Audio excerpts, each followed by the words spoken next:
Okay, so today we're going to do the tire pressure sensors on the trailer. So first we got to take the tires off and install these sensors. So got the valve, we did one of them just to test it out, have a bead breaker, and working on getting them off so we can get these in. So pop the bead, cut the old one out, and put these in.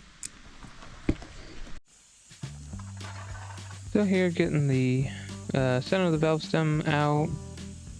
So I let a little bit of air out first. There's about 110 pounds on these tires, so I let a little bit of air out, make it not quite so bad, so whenever you take the stem out of the center, not quite so difficult, because as you unthread it, it's kind of wanting to shoot out.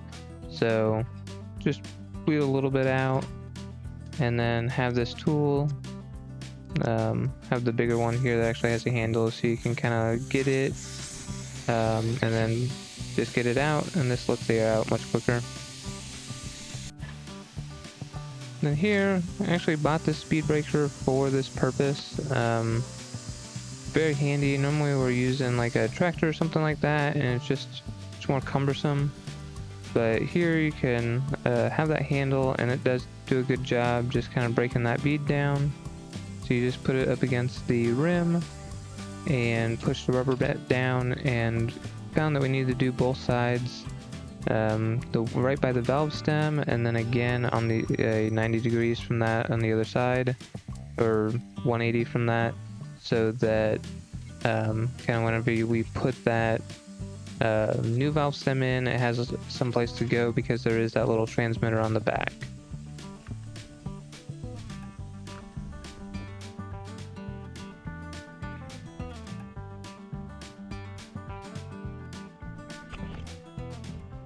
So pick you up here. So we've been cutting, we cut 2 of them out, and then we saved 2 of them by just pulling them out. And then once you have those out, we took just a rag, piece of paper towel, clean that up a little bit, so that whenever you have the rubber that is on the new one come through, there's no debris in the way to make it not seal, so you don't have a leak there.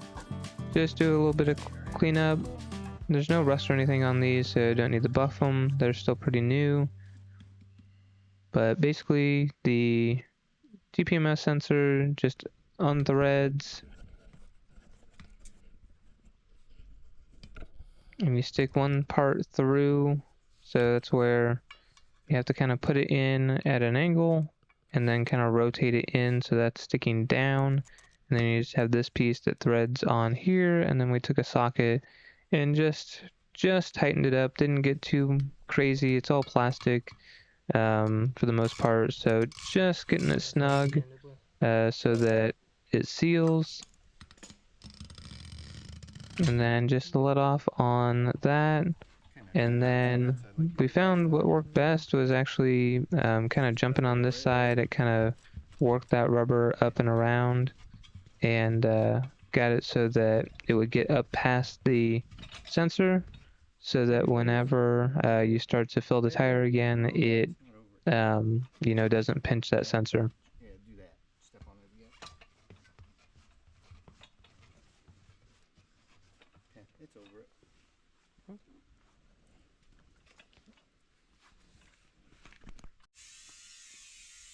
Alright, so here putting some air in, and we found that if you take like a hammer and kind of tap the top of it as you're putting air in, it kind of helps seat the beads. So since we just had it broken on one side, it wasn't too bad to get reseated, and kind of getting the air back in.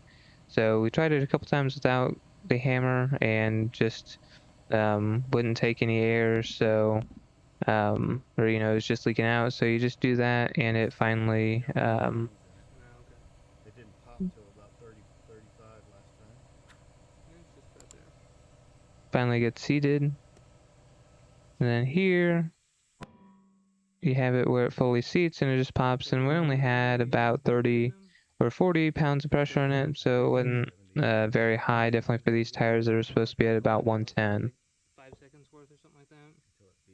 And then for the procedure of getting them hooked to the truck, you need about you need some pressure in them so that whenever you release pressure, it knows which tire is which. And then here, just taking a little bit of soapy water around that valve stem to make sure it's not bubbling, that we don't have a leak there. So we did that with all these just to double check and make sure we didn't have any leaks.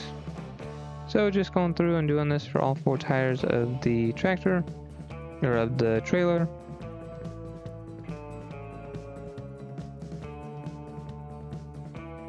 And just did the same process for all of them.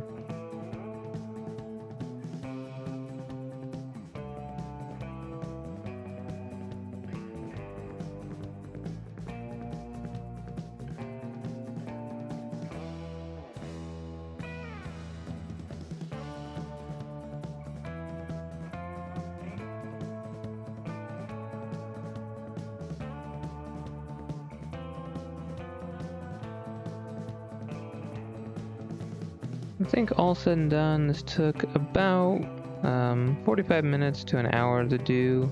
So I had the get the tires off the trailer, get them all, get the beads broken, get them back on, and then doing the procedure in the truck took only about 5 minutes, and then getting them put back on.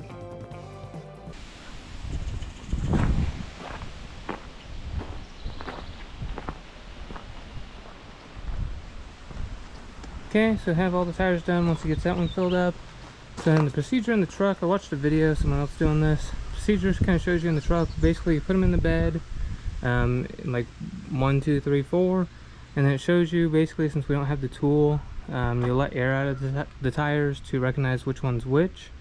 And then they go on the trailer in that order, so it doesn't matter taking them off, which one goes where, just whenever you put them back on so that it orients which tire is which. It has a specific order in which you do it. So I'll film that whenever we get in the truck, kind of showing what it wants you to do. But I think the truck basically walks you through it once you get to that stage. So you go into the trailer settings, set up tires, and then again, since we don't have the tool, you have to do manual, and then it kind of walks you through.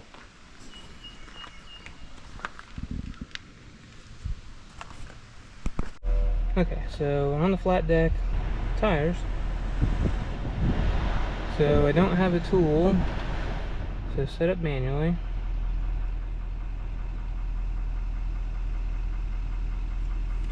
I got 4 tires. I know the recommended tire PSI. 100.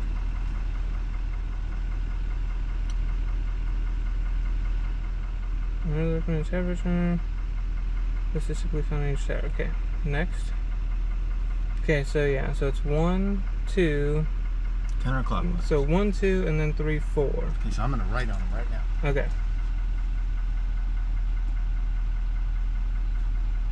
So as you mentioned, he's going to just take a Sharpie, write the numbers on them so that as we go through, don't mess up which one's which, and then we can start the process. Okay, so now do we have something to deflate or inflate with? Okay, so basically I start the setup, and it says go to tire trailer 1, inflate or deflate until the horn chirps, repeat steps for each tire in order shown. So I'm going to start setup. Okay, so it's on number 1, so deflate for 10 seconds or until the horn chirps and the lights flash.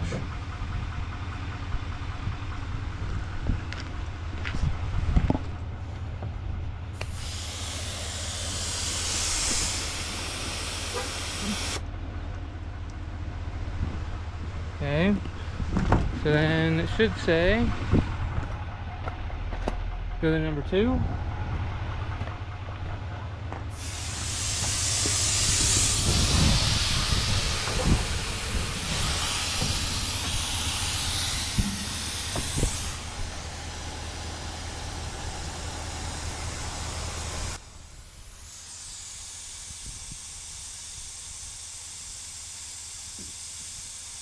This is the only one we kind of had issues with. We're deflating for a while, never heard the horn chirp, but I went in and looked at the screen and it did switch to number 3. So I don't know if there's just a anomaly with number 2 to where it didn't chirp in lights, but if we look at the screen, it did evidently, switch. because it says go to 3.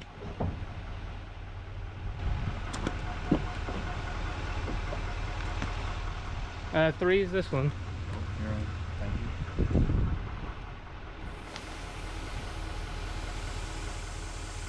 Okay, 4.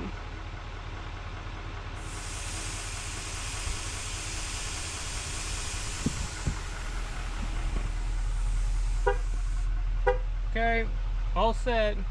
They're all low. There's just a quick time lapse of doing all of them, so getting them all loaded in the truck. Again, doesn't matter this order. It's whenever you go through and put them back on that you have to be conscious of where they go. So just going through, you can see that light flash for the first one. It never did for the second one, but it does for the third and the fourth, and give you that chirp. So go ahead and get these mounted. So basically it shows you the pressure and the temperature of each tire. So I do pull the 62 later this day, so I had the chainsaws loaded up. Do a little bit of tree cutting, so here in just a bit I show you what it looks like. Okay, got all the tires back on, got them torqued down, went ahead and just grabbed the torque wrench, made sure that everything was tight with the impact. Pretty easy process, a little bit long just to get everything broken with the bead breaker and get those in, but really not too bad. And then just went through one thing and checked all the valve stems, make sure there wasn't a leak in those. So now I need to fire up the compressor, get them all back up to 100, which is what these are rated for, and then we'll be ready to go. I didn't get any video of it, but this is just a static picture of what we had. Like, this is after pulling the 62, so you can see it gives you the pressure and temperature of each of them, and it kind of shows you, you know, that it does take a little bit for them to populate because they kind of go into a dormant mode whenever not driving, but then they start to communicate with the truck. So easy process, highly recommend. Hit that thumbs up button, subscribe, and we'll catch you next time.